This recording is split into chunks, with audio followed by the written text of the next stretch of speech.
The Ugly Duckling. It was lovely summer weather in the country, and the golden corn, the green oats, and the haystacks, piled up in the meadows, looked beautiful.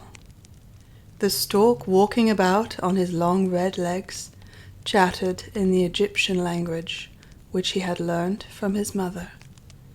The cornfields and meadows were surrounded by large forests, in the midst of which were deep pools. It was, indeed, delightful to walk about in the country. In a sunny spot stood a pleasant old farmhouse close by a deep river, and from the house down to the waterside grew great burdock leaves, so high that under the tallest of them a little child could stand upright. The spot was as wild as the centre of a thick wood. In this snug retreat sat a duck on her nest, watching for her young brood to hatch. She was beginning to get tired of her task, for the little ones were a long time coming out of their shells, and she seldom had any visitors. The other ducks liked much better to swim about in the river than to climb the slippery banks and sit under a burdock leaf to have a gossip with her. At length one shell cracked, and then another, and from each egg came a living creature that lifted its head and cried, "Peep, peep." "Quack, quack," said the mother, and then they all quacked as well as they could, and looked about them on every side at the large green leaves. Their mother allowed them to look as much as they liked, because green is good for the eyes. "How large the world is," said the young ducks, when they found how much more room they now had than while they were inside the eggshell. "Do you imagine this is the whole world?" asked the mother. "Wait till you have seen the garden. It stretches far beyond that to the parson's field, but I have never ventured to such a distance. Are you all out?" she continued, rising. "No, I declare, the largest egg lies there still. I wonder how long this is to last. I am quite tired of it." And she seated herself again on the nest. "Well, how are you getting on?" asked an old duck who paid her a visit. "One egg is not hatched yet," said the duck. "It will not break. But just look at all the others. Are they not the prettiest little ducklings you ever saw? They are the image of their father, who is so unkind he never comes to see." "Let me see the egg that will not break," said the duck. "I have no doubt it is a turkey's egg. I was persuaded to hatch some once, and after all my care and trouble with the young ones, they were afraid of the water. I quacked and clucked, but all to no purpose. I could not get them to venture in. Let me look at the egg. Yes, that is a turkey's egg. Take my advice, leave it where it is, and teach the other children to swim." "I think I will sit on it a little while longer," said the duck. "As I have sat so long already, a few days will be nothing." "Please yourself," said the old duck, and she went away. At last the large egg broke, and a young one crept forth, crying, "Peep, peep." It was very large and ugly. The duck stared at it and exclaimed, "It is very large, and not at all like the others. I wonder if it really is a turkey. We shall soon find it out, however, when we go to the water. It must go in, if I have to push it myself." On the next day the weather was delightful, and the sun shone brightly on the green burdock leaves, so the mother duck took her young brood down to the water and jumped in with a splash. "Quack, quack," cried she, and one after another the little ducklings jumped in. The water closed over their heads, but they came up again in an instant, and swam about quite prettily with their legs paddling under them as easily as possible, and the ugly duckling was also in the water, swimming with them. "Oh," said the mother, "that is not a turkey. How well he uses his legs, and how upright he holds himself. He is my own child, and he is not so very ugly after all, if you look at him properly. Quack, quack, come with me now. I will take you into grand society and introduce you to the farmyard. But you must keep close to me, or you may be trodden upon, and above all, beware of the cat." When they reached the farmyard, there was a great disturbance. 2 families were fighting for an eel's head, which after all was carried off by the cat.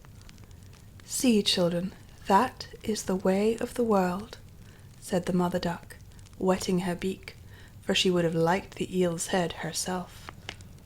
"Come now, use your legs, and let me see how well you can behave. You must bow your heads prettily to that old duck yonder. She is the highest born of them all, and has Spanish blood. Therefore she is well off. Don't you see she has a red flag tied to her leg, which is something very grand, and a great honor for a duck. It shows that every one is anxious not to lose her, as she can be recognized both by man and beast. Come now, don't turn your toes. A well-bred duckling spreads his feet wide apart, just like his father and mother, in this way. Now, bend your neck and say quack." The ducklings did as they were bid, but the other ducks stared and said, "Look, here comes another brood, as if there were not enough of us already. And what a queer-looking object one of them is. We don't want him here." And then one flew out and bit him in the neck. "Let him alone," said the mother. "He is not doing any harm." "Yes, but he is so big and ugly," said the spiteful duck, "and therefore he must be turned out." "The others are very pretty children," said the old duck with the rag on her leg. "All but that one. I wish his mother could improve him a little." "That is impossible, your grace," replied the mother. "He is not pretty, but he has a very good disposition, and swims as well or even better than the others. I think he will grow up pretty, and perhaps be smaller. He has remained too long in the egg, and therefore his figure is not properly formed." And then she stroked his neck and smoothed the feathers, saying, "It is a drake, and therefore not of so much consequence. I think he will grow up strong and able to take care of himself." "The other ducklings are graceful enough," said the old duck. "Now make yourself at home, and if you can find an eel's head, you can bring it to me." And so they made themselves comfortable, but the poor duckling, who had crept out of his shell last of all, and looked so ugly, was bitten and pushed and made fun of, not only by the ducks, but by all the poultry. "He is too big," they all said, and the turkey cock, who had been born into the world with spurs, and fancied himself really an emperor, puffed himself out like a vessel in full sail, and flew at the duckling, and became quite red in the head with passion, so that the poor little thing did not know where to go, and was quite miserable because he was so ugly, and laughed at by the whole farmyard. So it went from day to day, till it got worse and worse. The poor duckling was driven about by everyone. Even his brothers and sisters were unkind to him, and would say, "Ah, you ugly creature, I wish the cat would get you." And his mother said she wished he had never been born. The ducks pecked him, the chickens beat him, and the girl who fed the poultry kicked him with her feet. So at last he ran away, frightening the little birds in the hedge as he flew over the palings. "They are afraid of me because I am ugly," he said. So he closed his eyes and flew still farther until he came out on a large moor inhabited by wild ducks. Here he remained the whole night, feeling very tired and sorrowful. In the morning, when the wild ducks rose in the air, they stared at their new comrade. "What sort of a duck are you?" they all said, coming round him. He bowed to them and was as polite as he could be, but he did not reply to their question. "You are exceedingly ugly," said the wild ducks, "but that will not matter if you do not want to marry one of our family." Poor thing, he had no thoughts of marriage. All he wanted was permission to lie among the rushes and drink some of the water on the moor.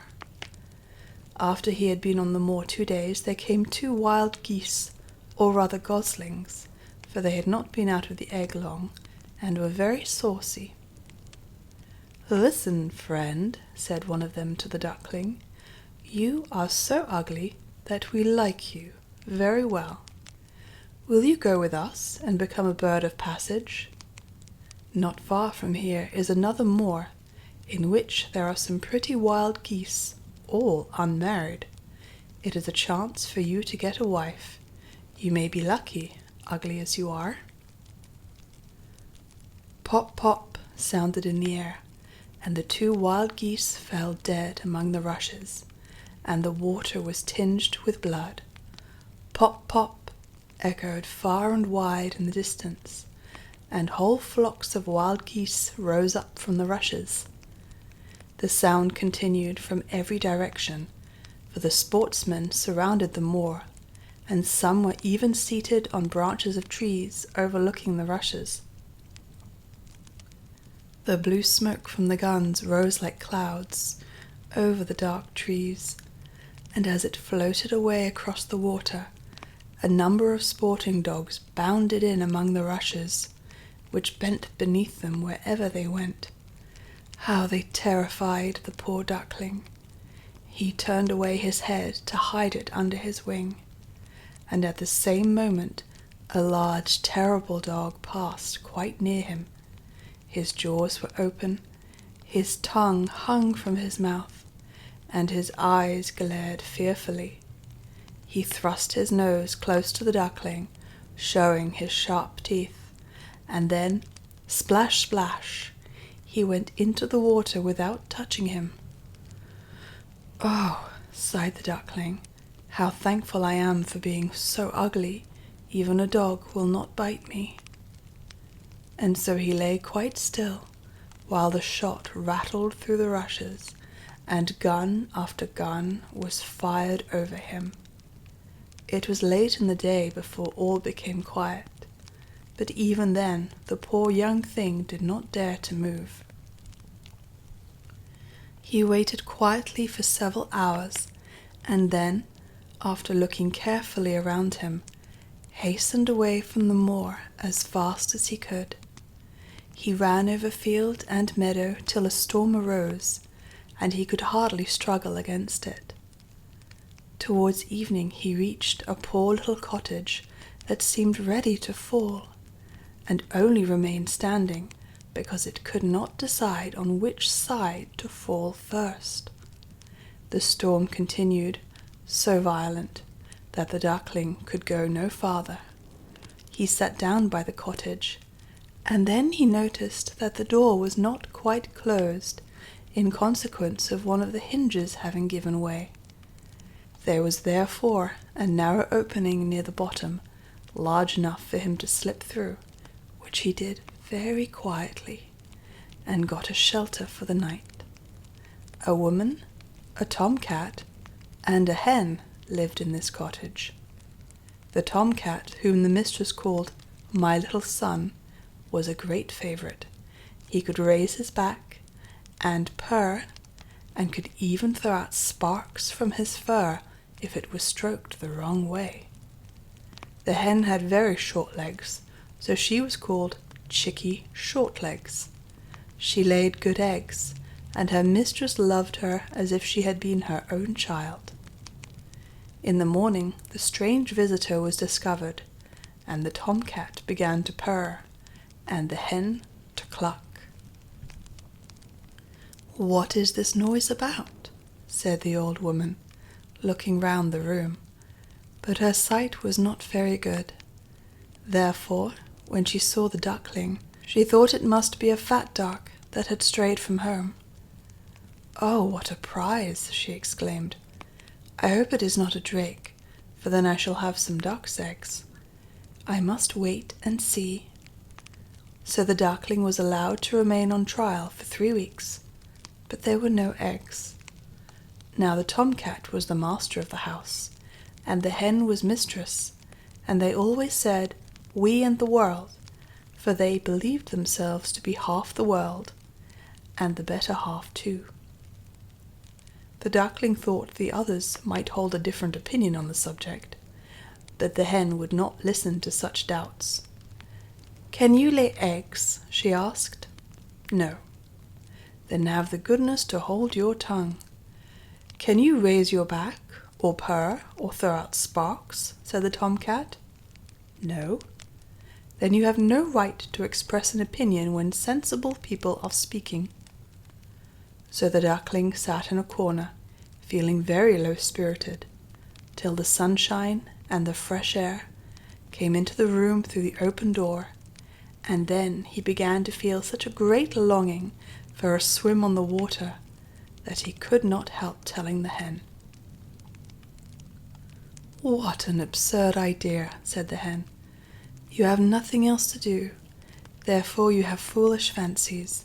If you could purr or lay eggs, they would pass away." "But it is so delightful to swim about on the water," said the duckling, "and so refreshing to feel it close over your head while you dive down to the bottom." "Delightful indeed," said the hen. "Why, you must be crazy. Ask the cat. He is the cleverest animal I know. Ask him how he would like to swim about on the water, or to dive under it. For I will not speak of my own opinion. Ask our mistress, the old woman. There is no one in the world more clever than she is. Do you think she would like to swim, or to let the water close over her head?" "You don't understand me," said the duckling. "We don't understand you? Who can understand you, I wonder? Do you consider yourself more clever than the cat, or the old woman? I will say nothing of myself. Don't imagine such nonsense, child, and thank your very good fortune that you have been received here.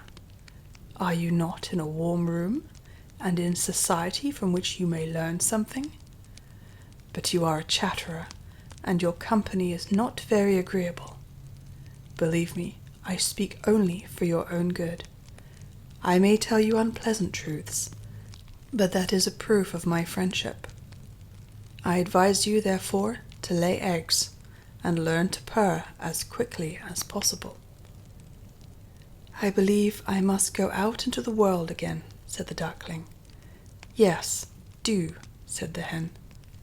So the duckling left the cottage, and soon found water on which it could swim and dive, but was avoided by all other animals, because of its ugly appearance.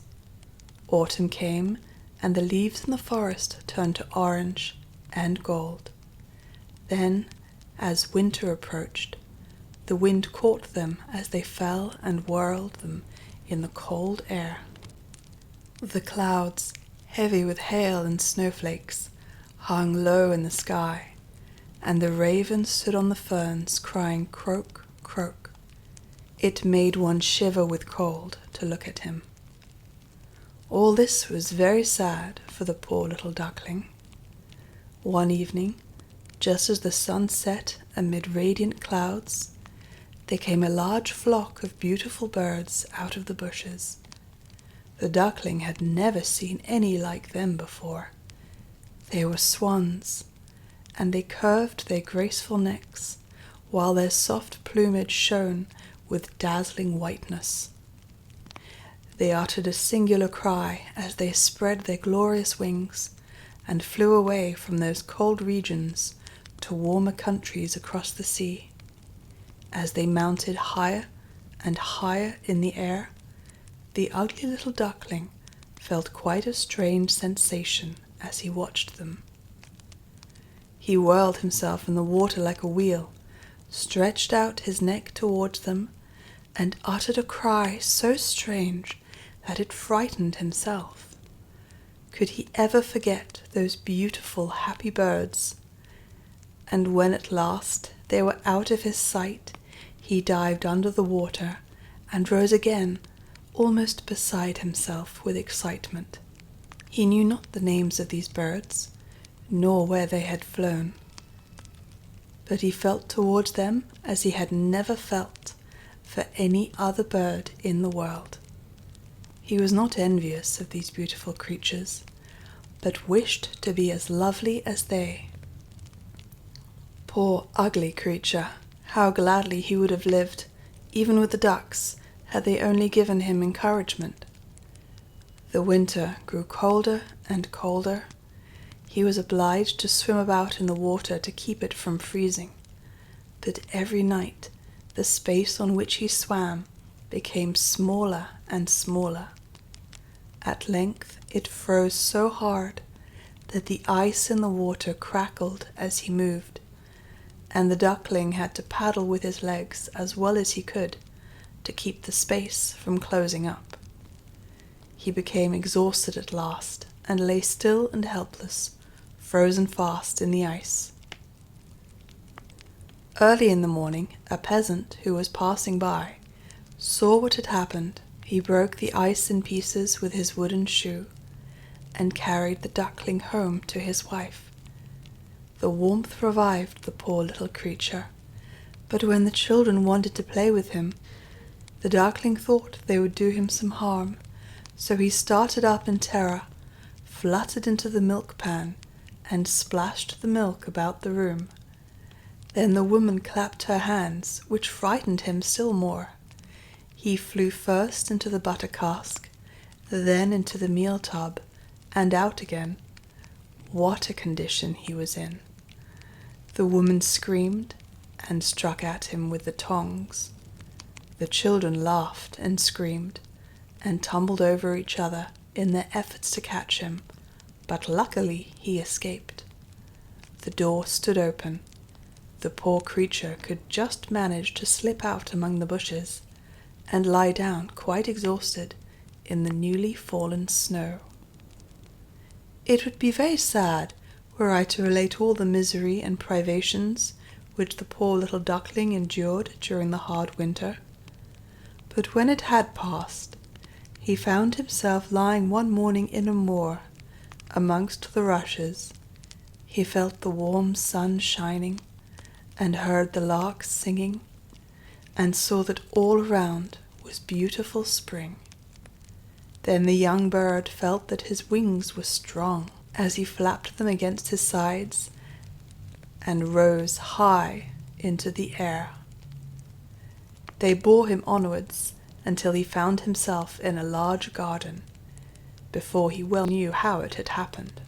The apple trees were in full blossom, and the fragrant elders bent their long green branches down to the stream, which wound round a smooth lawn. Everything looked beautiful in the freshness of early spring. From a thicket close by came 3 beautiful white swans, rustling their feathers and swimming lightly over the smooth water. The duckling remembered the lovely birds and felt more strangely unhappy than ever. "I will fly to those royal birds," he exclaimed, "and they will kill me because I am so ugly, and dare to approach them. But it does not matter. Better be killed by them than pecked by the ducks, beaten by the hens, pushed about by the maiden who feeds the poultry, or starved with hunger in the winter." Then he flew to the water and swam towards the beautiful swans. The moment they espied the stranger, they rushed to meet him with outstretched wings. "Kill me," said the poor bird, and he bent his head down to the surface of the water and awaited death. But what did he see in the clear stream below? His own image, no longer a dark grey bird, ugly and disagreeable to look at, but a graceful and beautiful swan. To be born in a duck's nest in a farmyard is of no consequence to a bird if it is hatched from a swan's egg. He now felt glad at having suffered sorrow and trouble, because it enabled him to enjoy so much better all the pleasure and happiness around him. For the great swans swam round the newcomer and stroked his neck with their beaks as a welcome. Into the garden presently came some little children and threw bread and cake into the water.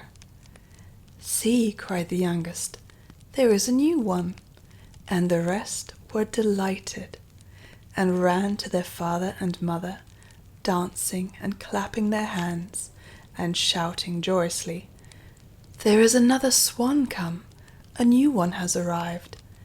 Then they threw more bread and cake into the water and said, "The new one is the most beautiful of all. He is so young and pretty." And the old swans bowed their heads before him. Then he felt quite ashamed and hid his head under his wing, for he did not know what to do. He was so happy, and yet not at all proud. He had been persecuted and despised for his ugliness, and now he heard them say he was the most beautiful of all the birds. Even the elder tree bent down its boughs into the water before him, and the sun shone warm and bright. Then he rustled his feathers, curved his slender neck, and cried joyfully from the depths of his heart, "I never dreamed of such happiness as this while I was an ugly duckling." The end.